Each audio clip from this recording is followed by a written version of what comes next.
from the News Channel 5 Network. This is Que Pasa Nashville. Bienvenidos and welcome to Que Pasa Nashville. My name is Cristina Allen and I'm your host, and thank you for joining us. Today my guest is Marta Trejo, a mariachi singer. Is that correct? Yes, ma'am. Tell me about a mariachi singer here in Nashville. How did that come about? How did I come to Nashville? Well, how do you become a mariachi singer too? Oh, right. Well, obviously Music City, Nashville's Music City, so what brought me here was music. I came here in 1999 and I was working with a lot of the recording studios here and the publishing companies. I'm a singer-songwriter, so I just took a chance, came and established myself here. From California. From California. Yes, from California. Are you originally from California? Originally from Mexico. Mexico? But studied in California, lived there my whole life, and then all of a sudden I just popped it to my parents, I'm moving to Nashville. That is hilarious, because you hear these stories all the time, but not a mariachi singer, usually a country music singer. Well, and actually I used to sing country when I was in California. Wow. You figure like, okay, Bakersfield type music. So I used to sing country music, and I came here for music. And then when I was here, I was doing a lot of songwriting, and it just flowed easier for me to, like, I don't know, I guess you say you think in Spanish. Yes. You hear the expression all the time.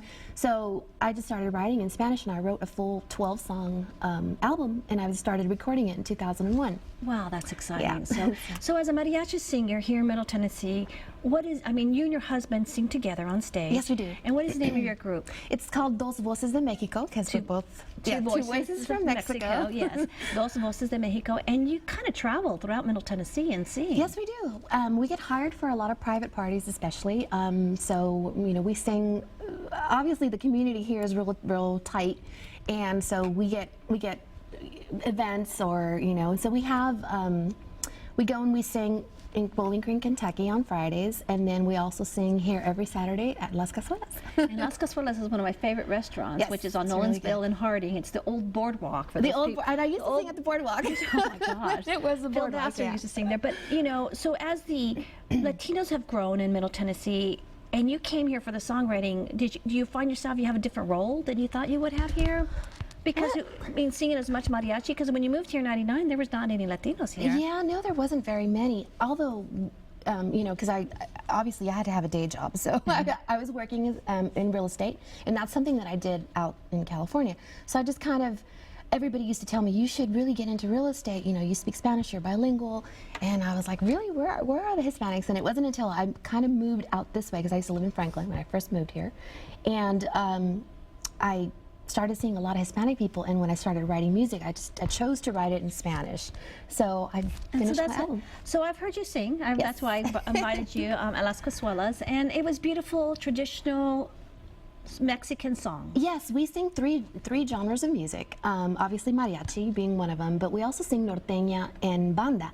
Me being from Sinaloa, banda music is you're gonna have to slow down. So banda and norteña are a type of music, and it's more or less like a country Mexican music. They wear the cowboy hats, the cowboy boots, norteña. Right. Okay, so norteña. It's not salsa, or that some people know. Tropical. So tropical, but so norteña is from the Mexicans of the north, and Sinaloa is a city in northern Mexico. Right. You got to back it up here. Don't go too fast. But Sinaloa also had the traditional wind music, which is banda, la banda sinaloense. It originated there.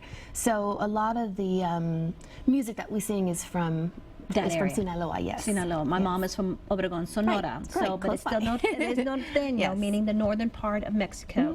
And that kind of transcends into the border cities, as well as California, New Mexico, and now here. Right. So as you're going around singing, do you see your crowds growing?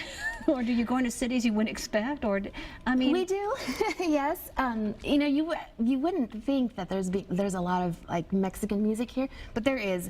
And we have a Facebook page, and we're constantly getting people, likes on Facebook or friend requests on our individual, profiles, my husband and I. So yeah. So when you sing, how is the reaction of the Latinos there? You're live mariachi traditional music, and they all have children. Is it a sense to be able to share those songs with their children, because you don't hear it much live here in Middle Tennessee? Right. And that's one of the things, that to be able, because I grew up with this music, I grew up with mariachi music, and they call it house cleaning music. So every Saturday, we had, we had mariachi or norteñas or whatever. So I grew up with all of this music, and it's it's important to keep showing your kids your heritage, and so. Yes, it's a family-oriented restaurant, so there's a lot of kids that go there, and it surprises us that a lot of the kids like us, and they get up on stage with us, and they take pictures, or they send us little drawings or whatever. So it's really nice. Well, I think it also is a connection for the Hispanics that are here to have that so far away from their home states with their children, and that music's so important. So, do you have a day job? Yes, I do. Yes, I do. I have a day job. I work for TBLC Media.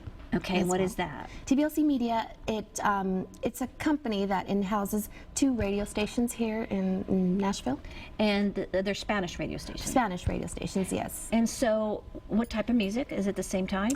The same type of music, regional Mexican music, both regional of them. Mexican music. So and one's called Ranchero. One's called La Ranchera, 880. 880, La Ranchera, AM. And the other one? The other one is Activa 1240. Activa 1240. Yes. So, as sales and marketing representative, I believe is your title, you go out into the community to sell ads? To sell advertising. Also, I do a lot of the events, coordinating events. For the radio station. For the radio station, yes. So, when you go back into selling, do you go to like the stores that are reflective of the Latino needs, the traditional Nolensville stores, or are you crossing over to more like the McDonald's? I mean, is there opportunity for the corporate America to want to reach them? For the general market, a lot of them want to be able to get into the Latino households, and so what better way than to reach the Hispanics? It's proven by statistics that radio is their favorite form of media. So regardless of where they are, whether they're at work, they're in their car, or whatever, even when they're at home, they're listening to the radio. So radio is a really important way of getting your message across, your ad, to the Hispanic community. So we see a lot of corporate America, McDonald's, Burger King, Walmart, they're all realizing that exactly that growth and stuff. Right. So has it been difficult educating people here in Middle Tennessee about the Latino community and its growth, or do these? I know I could see McDonald's understanding it and Walmart, but do you see the local community, resistant, or are they now coming around? No, absolutely not. Especially when they see a lot of the people, like out on Nolensville Road. I mean, our radio stations it's a little bit, they're tucked away in, but they're off of Nolensville Road. So that's one of the things is that when you go out and you talk to the people and they know that you're local and you're here, and they see the events and they see, the mass people that, that these radio stations can pull, excuse me, they understand and they see and they want to be a part of. So it hasn't been really difficult. It hasn't, but no. But it's still educating them. Yes, exactly. I mean, I would think, because I know before you coming on, I listened to some of the radio station, and it's very traditional Mexican music, both of them, and yet your reach extends where? Do you go to like Middle Tennessee reach? Activa 1240 is the antenna, the signal is based in downtown Nashville. Okay. So it's all of the metro, and it expands. It overlaps to the other counties? Okay. Yes.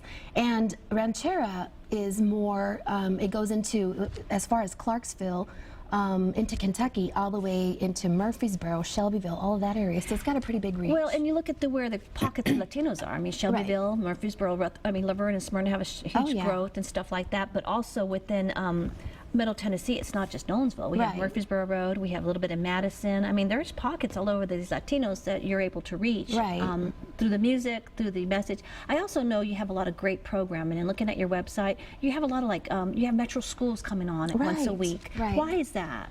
Well, we think it's really important to keep the families, especially Metro schools.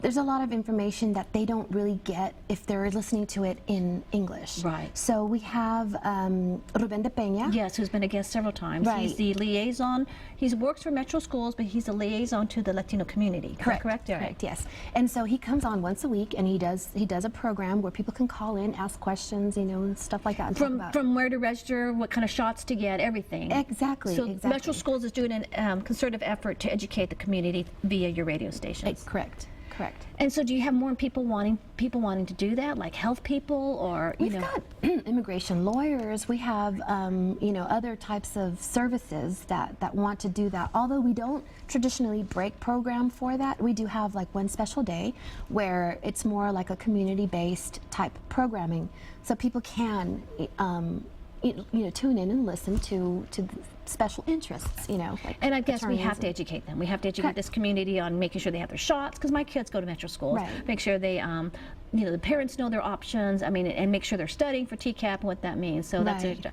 We're going to take a quick break, Okay. and we're going to come back and continue talking to Marta Trejo, who's our mariachi singer. But she's going to talk about a special event that's coming up for Hispanic Heritage Month. We'll be right back with Marta.